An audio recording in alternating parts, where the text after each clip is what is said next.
लोकसभा चुनाव से पहले उत्तर प्रदेश सरकार का मंत्रिमंडल का विस्तार हुआ है। मेरे साथ बात करने के लिए मुरादाबाद के अधिवक्ता हैं, जिनसे जानेंगे इस मंत्रिमंडल विस्तार से आगामी लोकसभा चुनाव में क्या कुछ फर्क पड़ेगा। जी, जैसा कि मंत्रिमंडल का विस्तार हुआ है और दूसरे दलों के लोग भाजपा में शामिल हुए हैं, उसे सीधा तात्पर्य रखता है ये लोग सत्ता के भौरे हैं, जो सत्ता आती है उसके साथ रहते हैं। सत्ता सुख लेने के लिए उन्होंने ये निर्णय लिया, भाजपा में शामिल हुआ।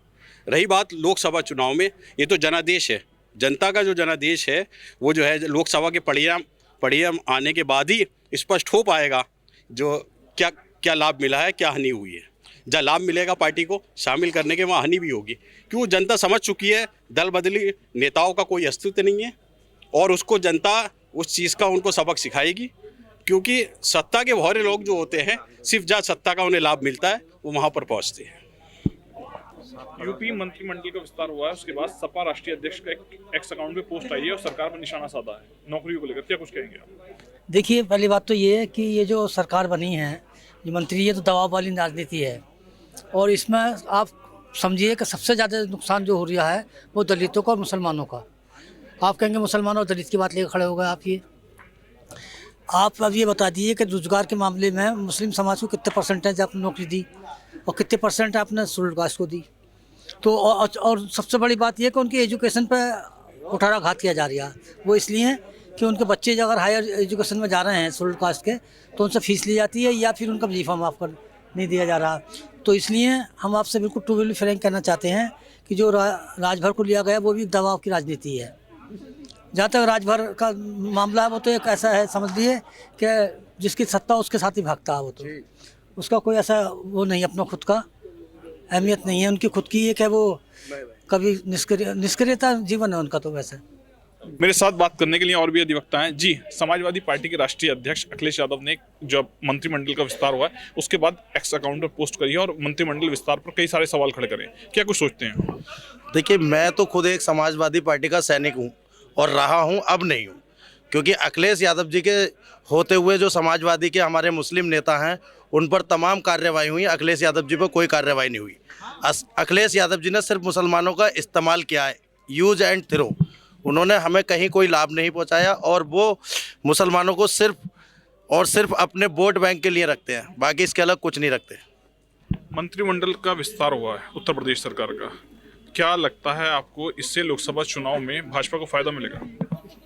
जो मंत्रिमंडल का विस्तार अभी हुआ है सरकारों में, ये मंत्रिमंडल विस्तार अपने आप में एक विस्तार है।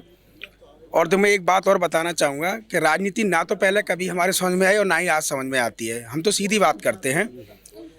आज की तारीख में जो नेता दूसरी पार्टियों को छोड़ के आ रहे हैं, ऐसे नेताओं का कोई सम्मान मैं तो करूँगा नहीं और ना ही जनता से कहता हूँ कि ऐसे नेताओं का सम्मान करें, क्योंकि वो व्यक्ति कभी भी जनता का भला नहीं चाहते। वो केवल स्वार्थी व्यक्ति होते हैं, स्वार्थी नेता होते हैं कि एक पार्टी को छोड़ कर दूसरी पार्टी में आ गए। आज बीजेपी विस्तार कर रही है तो बीजेपी में आ गए, कल को बीजेपी विस्तार नहीं करेगी तो अन्य पार्टी में चले जाएंगे। तो ऐसे नेताओं का क्या भरोसा भाई। और अखिलेश जो कह रहे हैं कि नौकरियों के ऊपर, तो नौकरी तो अखिलेश यादव ने भी कभी नहीं दी।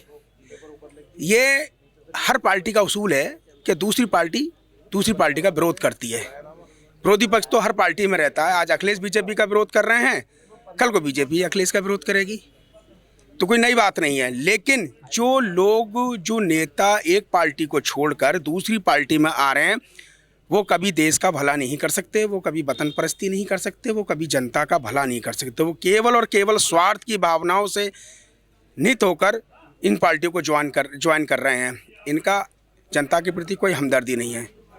और बीजेपी से भी मैं कहना चाहूँगा, बीजेपी अच्छी तरह से जानती है कि ऐसे नेताओं को क्यों ले रही है। उन्हें नहीं पता कि बीजेपी क्यों ले रही है। बीजेपी केवल अपना जनाधिकार बनाने के लिए, अपनी वोट बैंक बढ़ाने के लिए और अपने नेताओं को जिताने के लिए ऐसे नेताओं को अपनी पार्टी में शामिल कर रही है जिनका वजूद पहले भी नहीं था और आज भी नहीं है और इस बीजेपी के लिए भी खतरनाक है।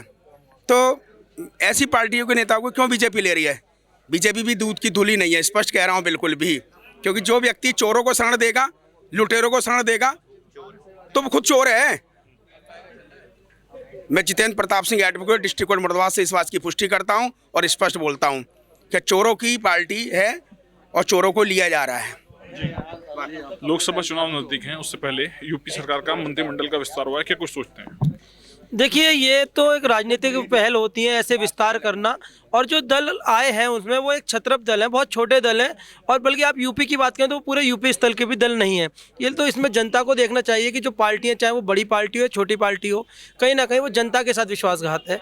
वो जो उन्हें मत देती है, तो जनता को सिर्फ उसी आदमी को मत देना चाहिए जो कैंडिडेट को, लोकसभा चुनाव में पार्टियों को जो मत जाता है कि एक कि राजदा अगर आ गई, रलोद आ गई तो जाटों का वोट है, या सुपरवा आ गई तो वो पिछड़ों का वोट है, इससे हमारे वोटरों को भी थोड़ा ऊपर उठना चाहिए, या किसी चीज़ का उनको कैंडिडेट देखना चाहिए कि वहाँ पे जो कैंडिडेट है वो उसे वोट देंगे, तो शायद ये गठबंधन आगे ऐसे ना हो, और तभी देश में कुछ अच्छी राजनीति, हम लोकतांत्रिक व्यवस्था को देख सकें।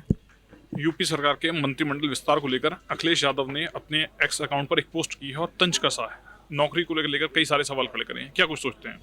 जी सही बात है। इस सरकार ना तो बेरोजगारी वाले मुद्दे पे बोलती है, ना महंगाई पे बोलती है। ये सिर्फ उन लोगों को लेती है जिन्होंने अभी तक या तो भ्रष्टाचार में रहे हैं या फिर गलत कामों में रहे हैं। ये लोग बीजेपी में जाके एकदम पाक साफ हो जाएंगे। और जो ओपी राजभर इनको गाली देते थे, आज उनको मंत्री बना दिया। जिनके एक विधायक हैं मुख्तार अंसारी के बेटे, ये कहते थे कि हम मिट्टी में मिला देंगे, आज उन्हें मंत्री, उन्हीं के नेता को मंत्री बनाया है। तो इनका कोई ठिकाना नहीं है। ये तो लोग ये समझ लीजिए कि किसी पार्टी के लायक है ही नहीं, फिर भी चलो मंत्री बना दिया, उनको शुभकामनाएं हैं। यूपी मंत्रिमंडल विस्तार को लेकर मुरादाबाद के अधिवक्ताओं से बात की गई है, जिनके द्वारा अपनी अपनी बात कही गई है। शारिक सिद्दीकी, TV9 मुरादाबाद।